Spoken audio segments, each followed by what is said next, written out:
उत्तराखंड में बेरोजगार युवाओं के नौकरी का सपना पूरा करने वाले उत्तराखंड लोक सेवा आयोग और उत्तराखंड अधीनस्थ सेवा चयन आयोग की दो बड़ी खबरों के साथ हम हाजिर हैं। मेरा नाम है आफताब अजमत और आप देख रहे हैं अमर उजाला।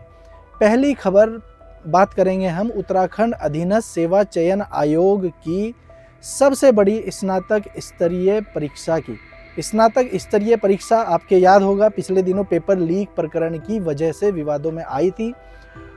सरकार ने इसकी एक तरफ सीबीआई जांच बिठाई थी, उससे पहले एक न्यायिक जांच आयोग बनाया था एकल सदस्य, जिसकी रिपोर्ट के आधार पर आयोग ने यह परीक्षा रद्द कर दी थी और 3 महीने के भीतर दोबारा स्नातक स्तरीय परीक्षा कराने का वादा भी किया था। क्या आयोग अपने वादे पर अभी भी अटल है? बिल्कुल, हम आपको बताएंगे। दरअसल 21 सितंबर को अधीनस्थ सेवा चयन आयोग ने स्नातक स्तरीय परीक्षा कराई थी, जिसमें करीब 1,05,000 कैंडिडेट्स शामिल हुए थे। उसी दिन हरिद्वार के एक परीक्षा केंद्र से पेपर की तस्वीरें वायरल हो गई थी, जिसके बाद युवाओं ने एक लंबा आंदोलन किया और सरकार ने इसकी जांच बैठाई और साथ में सीबीआई जांच की सिफारिश भी कर दी। आयोग ने परीक्षा रद्द कर दी थी। आयोग ने 11 अक्टूबर को परीक्षा रद्द करने का आदेश जब जारी किया तो उसमें साथ में ये भी एक आश्वासन दिया, एक लिखित में उन्होंने कहा कि हम 3 महीने के अंदर स्नातक स्तरीय परीक्षा को दोबारा कराएंगे। लेकिन अब लगभग 2 महीने होने को हैं।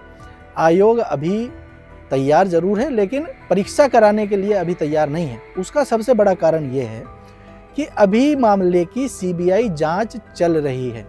इस मामले में सीबीआई अभी तक 3 आरोपियों को जेल भेज चुकी है।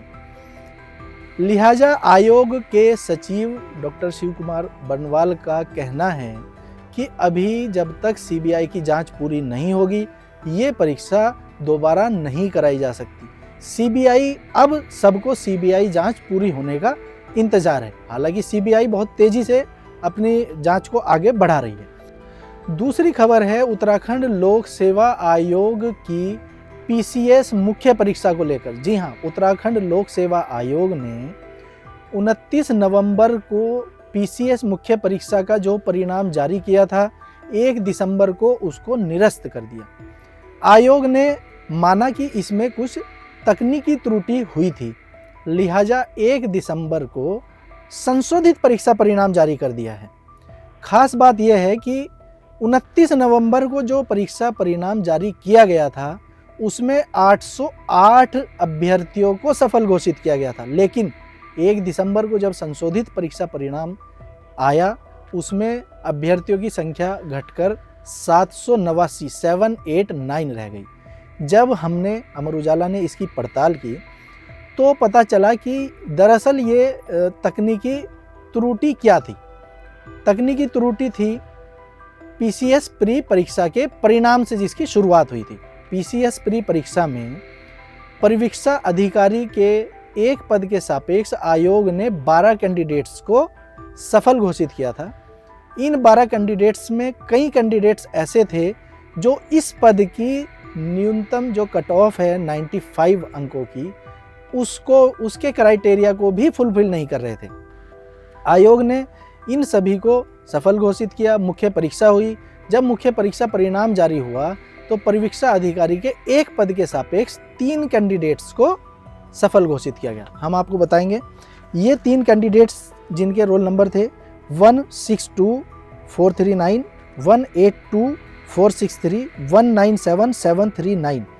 खास बात यह है कि इन तीनों कैंडिडेट्स के जो अंक हैं वो 95 की जो कट ऑफ है उससे काफ़ी नीचे थे। लिहाजा आयोग ने ये माना कि कैलकुलेशन में कहीं तकनीकी गलती हुई है। इस गलती को स्वीकार किया और संशोधित परिणाम में 3 नए कैंडिडेट्स सामने आए जो प्री में क्वालिफाइड हुए थे और अब मुख्य परीक्षा में क्वालिफाई हुए हैं। उनके रोल नंबर हैं 162,271, जिसके प्री में मार्क्स थे 100.1814। दूसरा कैंडिडेट है 219,236, जिसके प्री में मार्क्स थे 95.9854। तीसरा कैंडिडेट है 245,207, जिसके प्री में मार्क्स थे 99.6560। ये तीनों कैंडिडेट अब आयोग के प्री परीक्षा के कट ऑफ क्राइटेरिया को फुलफिल कर रहे हैं। इन सभी को आयोग ने अब मुख्य परीक्षा के लिए सफल घोषित किया है। जिन 3 कैंडिडेट को 29 नवंबर के रिजल्ट में सफल घोषित किया गया था, उनको आयोग ने समेकित पदों जैसे कि डिप्टी कलेक्टर, पुलिस उपाधीक्षक, जिला कमांडेंट, होमगार्ड, सहायक संभागीय परिवहन अधिकारी, जिला पंचायत राज अधिकारी, ये जो समेकित पद हैं उनको वहाँ एडजस्ट किया है। एडजस्ट इन द सेंस कि उनके जो मार्क्स हैं वो समेकित पदों के हिसाब से उस क्राइटेरिया को फुलफिल कर रहे हैं। तो दोनों आयोग अपनी परीक्षाओं को लेकर गंभीरता से काम कर रहे हैं। ये इसी का नतीजा है कि आयोग को अपना रिजल्ट जारी करने के बाद उसको संशोधित करना पड़ा, और राज्य लोक सेवा आयोग इससे पहले समीक्षा अधिकारी का परिणाम भी संशोधित जारी कर चुका है। समीक्षा अधिकारी का 28 मार्च को अंतिम चयन परिणाम आयोग ने जारी किया था, और अप्रैल में इसमें तकनीकी त्रुटि मानते हुए इसको भी संशोधित किया था, और 6 कैंडिडेट्स इससे बाहर हो गए थे, 6 नए कैंडिडेट्स आ गए थे। मामला अभी हाई कोर्ट में लंबित है। युवाओं की उम्मीदें अभी दोनों आयोग पर कायम हैं, और आयोग भी अपनी परीक्षा प्रणालियों की खामियां दूर करते हुए युवाओं के रोजगार के सपने को पूरा करने के लिए प्रतिबद्ध नजर आ रहे हैं। जुड़े रहिए अमर उजाला के साथ। अगर आप ये वीडियो YouTube पर देख रहे हैं तो हमारे चैनल को सब्सक्राइब कर बेल आइकन दबाएं, और Facebook पर देख रहे हैं तो हमारे पेज को लाइक करें।